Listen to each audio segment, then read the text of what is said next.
지금부터는 윤석열 특집. 자, 하나씩 분노해 보자고. 이거 많더라. 지금 그 한명숙 총리 뇌물 조작 사건 관련한 이야기 이따가 다시 할게요. 진짜 중요한 거 하나 있어. 채널A 기자 이게 구속영장 청구했다 그러거든요. 그러니까 지금 윤석열은 어떤 포지션에 있냐면 법무부하고 마찰이 일어났지 최근에. 검찰 내부적으로도 중앙지검하고 또 마찰이 일어난 게 이거예요. 윤석열은 채널A 기자를 구속시키고 싶어 하지 않아. 그리고 지금 윤석열 하나 더 뭐가 있냐면 지금 다 말들은 못하고 있지만 민주당 지지자 포함 대부분의 사람들이 조정 끝에 물러나야 해. 이게 조국 수사를 했기 때문에 그런 게 아니라 역대 가장 운치도 없고 개념도 없고 도대체 뭘 하는지는 모르겠는, 그나마 자기 측근이나 가족들에 대한 수사는 방해하고 있는 역대 가장 찌질한 검찰총장으로서 이야기를 한번 해보는 거예요. 그러니까 어쨌든 그중에 첫 번째 채널A 기자 구속영장 청구를 하겠다고 하는 거예요. 중앙지검의 수사관들은 검사는 중앙지검장은 윤석열 편이 아닌 걸로 우리가 알고 있죠. 누군지 다 아실 거예요. 대검에서는 윤석열의 대검에서는 혐의가 성립이 안 됐기 때문에 안 된다 이렇게 맞서고 있는 거예요. 네, 그 윤석열이 국회에서 정말 명언을 남긴 게 있죠. 어떤 사안에 대해서 기소할지 말지는 누구보다 수사관들이 제일 잘 압니다. 담당 검사들이 제일 잘 압니다. 그 담당 검사들이 그렇게 판단했다면 받아주는 게 지휘관으로서의 역할이지, 지휘들이 뭔데 위에서 갖다 붙다 수사 담당자도 아닌 것들이 말을 그렇게 꺼내요. 그리고 윤석열이 웃긴 게 거기 한동훈이 연루되어 있는 건 누구나 아는 사실이잖아요. 윤석열의 최측근. 그래서 뛰어났지. 부산과 서울 사이로. 근데 윤석열과 관련된 사건인데 그 채널A 기자가 사실은 피의자잖아요. 피의자가 전문 자문단에 이제 해달라. 검찰 수사를 못 믿겠다. 이게 중앙지검에 대한 이야기예요. 그러니까 이걸 대검에서 받아줘 버린 거지. 반대로 말하면 피해자인 경우에 수사를 하는 주체가 뭔가 좀 내 기본적으로 마음에 안 든다. 특정 검사가 있고 이런 경우에 이걸 좀 이렇게 전문 자문단이 좀 다시 한번 봐달라. 이렇게 청구하는 경우는 있어도 피의자가 청구하는 경우는 사상 처음이라면서요? 이게 그동안의 사건들이 이제 다 연결이 돼서 결국 종착점까지 와 있는 상태인데요. 맨 처음에 이 채널A하고 한동훈 검사장, 지금 검사장이죠. 검언 유착 사건에 대해서 한동수 감찰부장이 감찰을 들어가려고 시도를 했어요. 근데 이제 실패를 했죠. 이걸 인권부로 내려보내버렸죠. 인권부로 내려간 다음에 다시 형사 1부에서 그 수사를 맡게 됐어요. 근데 형사 1부에서 그냥 덮어버릴 줄 알았는데 여기는 서울지검입니다. 그래서 서울지검에서 제대로 수사를 들어가요. 근데 제대로 수사를 들어가게 된 이유는 여러 가지 이유들이 있을 수 있는데, 그러다가 뭘 발견을 하게 되냐면 이 이동재 기자가 자기 핸드폰 2개 하고 그다음에 노트북을 포맷을 시켰는데, 근데 얘 이동재 기자 후배 기자 백모 기자가 있는데요. 백모 기자의 핸드폰을 압수수색을 했더니 그 안에서 증거가 나와버린 거예요. 한동훈이가 내 이름 팔고 해! 라는 말이 나와버린 거야. 그 순간 한동훈이를 피의자로 전환한 거예요. 이제 피의자로 전환을 하게 되니까 이제 정식으로 수사가 들어가는 상황이고요. 이거를 막으려고 지금 이동재 쪽에서 이 전문 수사 자문단에 소집 요청을 하게 된 건데, 이건 지난번에 이재용 씨, 이재용 부회장 때 그 심사위원회처럼 말도 안 되는 걸 지금 요청을 한 건데 또 말도 안 되는 걸 또 윤석열이 받아준 거야 지금. 그러니까 지금 그렇잖아. 자기 측근과 연루되어 있기 때문에 채널A 기자는 구속시키면 안 되고, 그리고 이동재에 대해서는 전문 수사 자문단을 오케이 해버리고, 일단 한동훈 건에 대해서만 이 정도예요. 그러니까 전문 수사 자문단을 그러니까 이동재가 요청한 것 자체가 얼마나 말이 안 되는 건지를 알아야 되는 게, 전문 수사 자문단은 그러니까 수사 담당 검사들 있죠. 수사 담당 검사 팀하고 이 수사 결과를 결재하는 그 지휘부하고의 의견이 다를 때, 이게 도대체 어떤 좀 객관적인 의견을 구하기 위해서 외부 전문가를 위촉해가지고 그러니까 수사 결과를 한번 검토해달라고 부탁하는 거예요. 그러니까 여기에는 피의자가 끼어들 게 아무것도 없어요. 수사 담당 팀하고 지휘관들하고의 문제거든요. 검찰 내부 문제. 근데 피의자가 나 제대로 수사해달라고 이야기하는 것 자체가 말이 안 되는 거예요. 그러니까 만약에 이동재가 그런 요청을 하면 그냥 어디서 지나갔구나, 소리 바람이 지나갔구나 하고 그냥 무시해야 되는 거지, 그걸 그대로 인정하는 게 말이 됩니까? 내가 그게? 지난주 말에 주장했던 키워드가 탄핵이거든요. 이건 사태로 끝날 문제가 아니라 일단은 첫 번째 자기 측근들과 연루되어 있는 문제를 이렇게 덮으려고 하는 행위잖아요. 그러면 이건 탄핵감이다. 그러니까 지금 뭐 정치권에서는 이제 안철수 까라 뭐 등등 나와가지고 윤석열 구한에 힘내라 이런 뭐 개소리들 하고 있는데요. 입장 반대로 한번 바꿔 생각을 해보십시오. 자기 측근 구하기 위해서 선거에 개입하려고 했던 검찰이 선거 개입하려고 했던 이 어마어마한 사건을 윤석열이 지금은 좀 상황이 좀 많이 바뀌고 있긴 해요. 그러니까 지금 오늘 윤석열하고 추미애 등이 이제 청와대에서 만나는 상황이에요.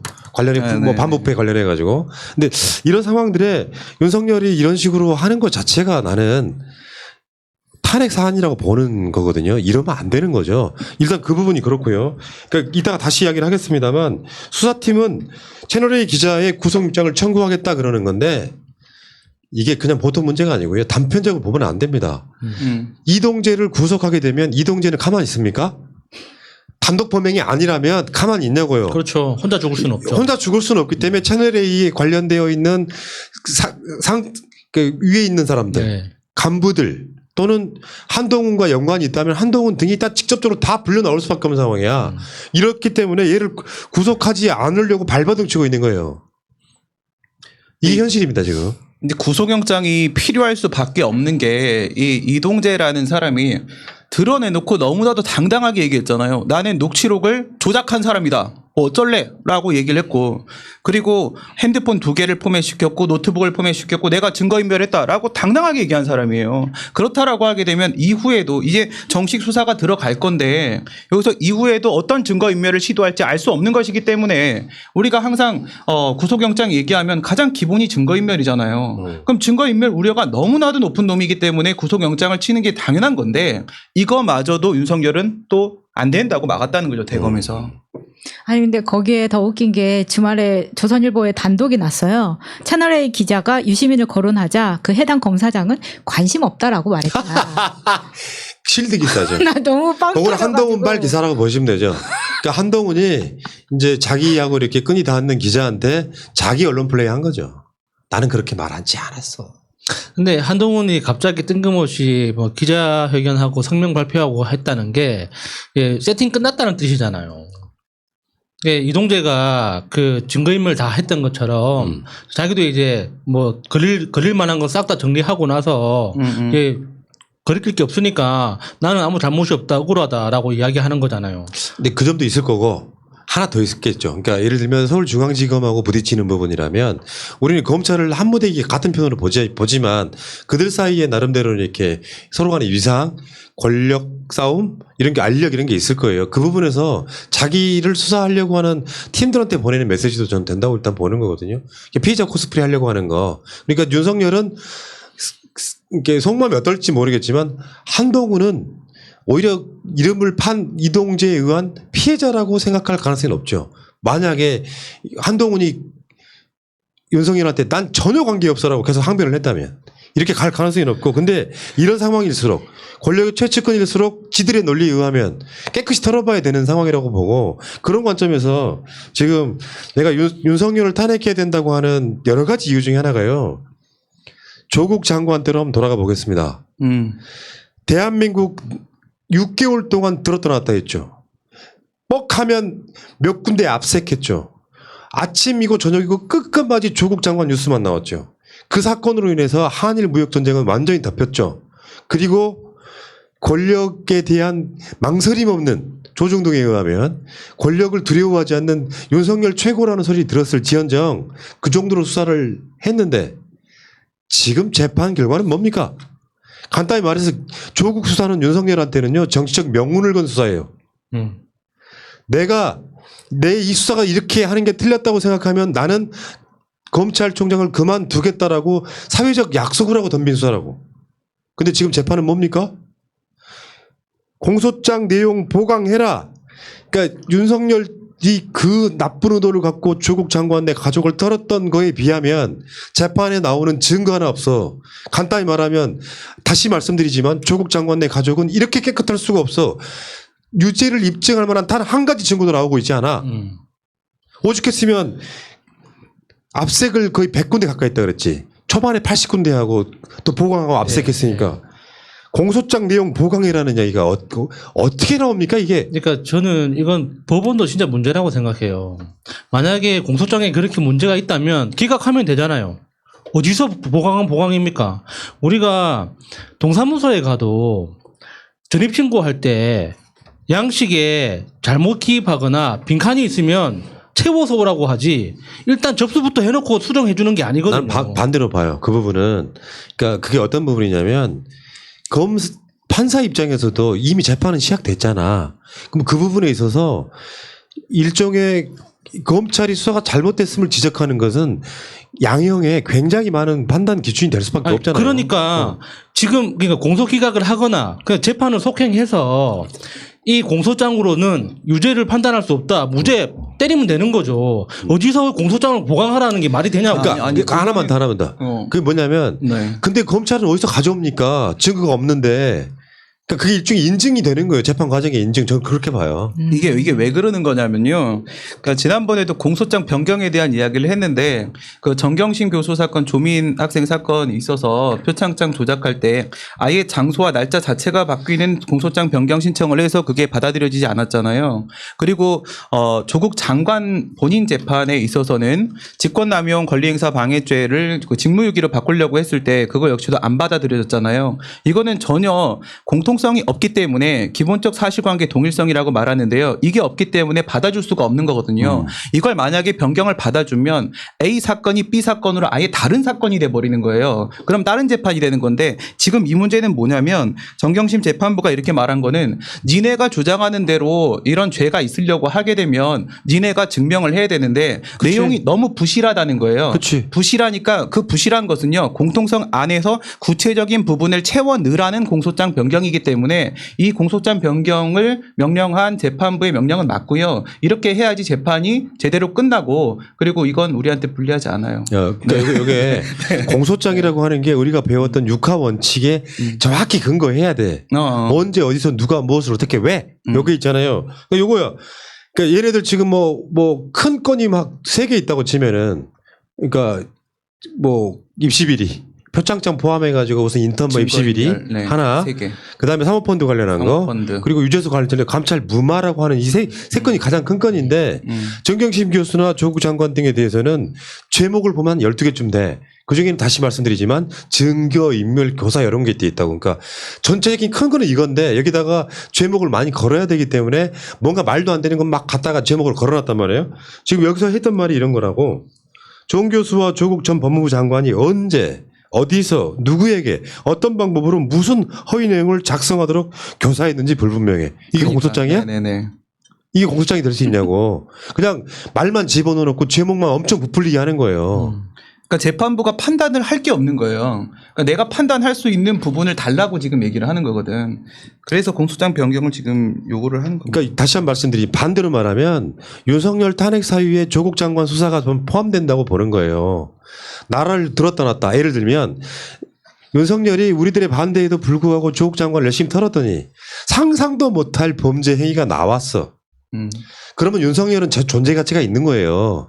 검찰총장 자체는 저쪽 수구골통 저 사람들이 뭐 수사에 무슨 뭐 독립성 이렇게 이야기를 하는데 검찰총장만큼 사실은 정치적인 자리도 없는 거예요. 검찰총장이 자신들이 위치해야 되는 것 중에 대표적인 이 존재의 원인은 뭐가 돼야 되냐면 수사를 하도록 정권의 외압으로부터 지켜내는 거야. 사실은. 근데 이게 조국 장관 등 문재인 대통령 등이 관련된 것만 이질을 하고 있는 거잖아요. 그러니까 여기에 그 담보는 뭐가 있어야 되냐면 정파를 초월해가지고 나경원 건이든 무슨 건이든 간에 윤석열의 수사는 공평부당하면 우리한테 욕 안 쳐먹는다고. 근데 조국 장관만 털고 과하게 털었는데 나온 건이 없어. 정치적 명분을 건 게임이야. 그래놓고 지금에 와서는 아무것도 아닌 척하는 거예요. 가장 비열한 자입니다 이게. 네. 그런데 상상도 못할 윤석열 본인 가족 비리 의혹만 엄청 나왔죠. 사실 생각도 못했는데 이렇게까지 될 줄은 몰랐는데 지금 완전히 기울었는데도 불구하고 자기한테 유리한 것만 취하다 보니까 예. 본인 가족 수사를 안 하고 있는 거예요. 예. 그래서 윤석열 총장이 지금까지의 모든 복잡한 어떤 정치적 수사를 6글자로 지금 정리해줬잖아요. 그래서 장모는. 그거는 옛날에 이건 누구 네. 거야? 그거랑 같은 거 아니야? 네. 그런 거니? 참. 조국 장관이 예전에 SNS에 한 말이 있습니다. 고통스럽다고 하여 내가 짊어진 짐을 함부로 내려놓을 수 없습니다. 이럴 때 어떤 감정이 욱하게 되는 거 있잖아요. 그게 얼마나 대단한 고통일까는 당해보지 않으면 몰라요. 여러분들 중에 누가 남편이 혹은 부인이 이런 문제로 얽혀서 감옥살이 하다 나오고 심지어 그 사람은 중환자야. 그리고 자기 자녀들까지 소환돼가지고 정말 열심히 공부한 학생이 어느 날은 아버지 백 믿고 말도 안 되게 대학을 들어가고 뭐 의전원을 들어가고 한 사람처럼 만들어버려요. 가정이 망가지는 거거든요. 윤석열은 이 책임을 져야 됩니다. 최소한 조국이라고 하는 사람한테 대한 인간적인 신뢰를, 그러니까 뭐랄까 미안함을 가져야 되고요. 윤석열을 청구한 사람이 조국이라더만 여러분들 기억하셔야 됩니다. 이런 부분은. 민정수석을 이렇게 끝내고 나올 때도, 그러니까 윤석열 총장을 이렇게 인사조치를 하고 나와야 된다고 주변에서 압박이 그렇게 심했답니다. 그런데도 그걸 다 물리치고 보호해준 사람이 조국 전 민정수석이라고 하죠. 여기 내가 짊어진 짐 안에는 본인의 개인적인 가족들을 포함한 그런 짐만 있는 게 아니라서 더 마음 아픈 거예요. 여기에는 검찰 개혁 같은 역사적인 사명이 자기가 또 짊어지고 있는 것이 있기 때문에 그 짐을 혼자 짊어지게 할 수 없죠. 그러니까 엄청 무서운 표현이에요. 짐을 내려놓을 수 없다는 건, 그러니까 이번에 이제 손소영 소장님이 이게 극단적 선택으로 명을 달리했는데, 그러고 나니까 언론도 검찰도 조금 수그러들죠. 그러니까 검찰은 항상 이런 식이었거든요. 노 대통령이 대표적인 거. 일단 할 수 있는 모든 사냥개를 풀어가지고 일단 물어뜯은 다음에 살아있으면 버틸수록 더 잔인하게 물어뜯죠. 그러다가 한 사람이 한쪽에서 포기한다. 그러면 이제 그만. 그런 사건이 있었는지 없었는지 언론도 검찰도 조용히 넘어가기 시작하는. 알겠습니다. 자, 일단 그 이야기는 여기까지 하고요.